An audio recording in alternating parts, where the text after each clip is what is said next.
Yeah, a scene handled the wrong way. The scene handled the wrong way I was talking about, it's when the Star Force gets her on the ship and they have her bound up and they're having her talk to Supreme Intelligence. Now the thing is, it should start where the scene's quiet and then they talk and the music amps up and then the action starts. But the weird thing is, it's just after like a really powerful scene in the movie, and then Star Force gets their hands on her, and she's bound up, and when she comes to the Supreme Intelligence, they're playing a Nirvana song. Can't remember which one it is. I'll write the name of the song on the screen. But it's weird because it doesn't even start at the same time. The scene starts, and then like half a second to a second later, the music kicks in. Like it wasn't edited together right, and it actually really annoyed me. But not as much as using that song at the wrong moment. In that moment, they should have had really silent music, then gotten up to like the Captain Marvel theme, but not played Nirvana. It just did not fit with the scene. Most of the other songs in the movie fit at the scenes they were supposed to be, but not that song. It should not have been there. They could have played it at some point, but not there.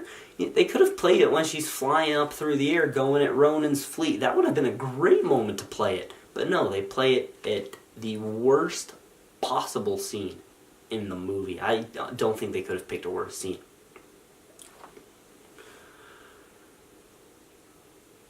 Okay, let's talk about post-credit scenes, because this is what I have been waiting for, and it's what's been on my mind the most from this entire movie, is these post-credit scenes.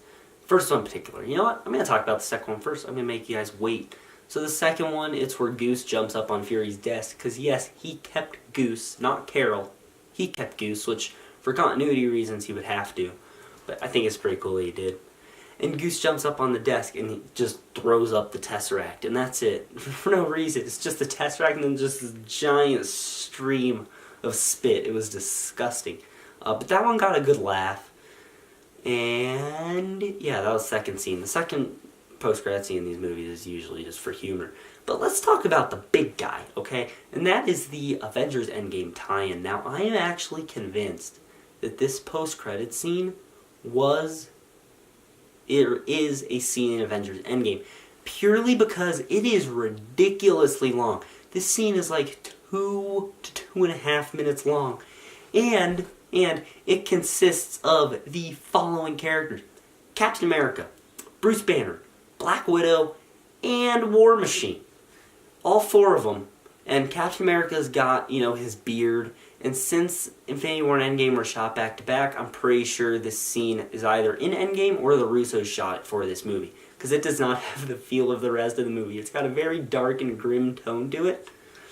But what I found really cool is not just how long it is, but how it's a direct continuation from Infinity War's post-credit scene.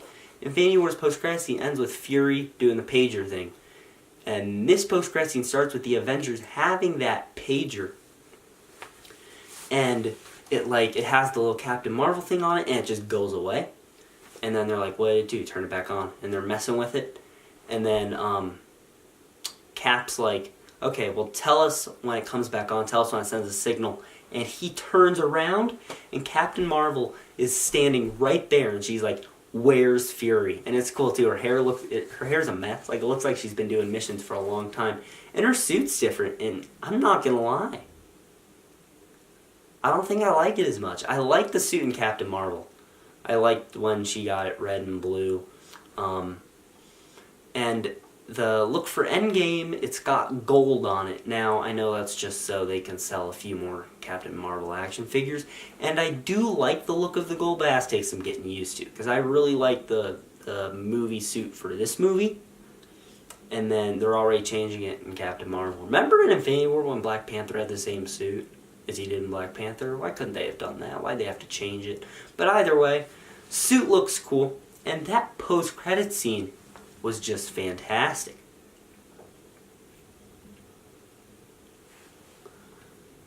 The best part is, too, this is why I actually think it's a continuation, or why it's actually a scene from Endgame, is the way it starts. Like, it starts and it just immediately has Rogers just looking at just a diagram of the Earth. It's just counting up the casualties from each country. And I'm like, I feel like this is like one of the opening scenes of Endgame. Not the opening scene. Like 15, 20 minutes into Endgame. Probably Captain America's first scene. It feels, you just dive immediately into it, that it feels like it's a scene from another movie, which is cool.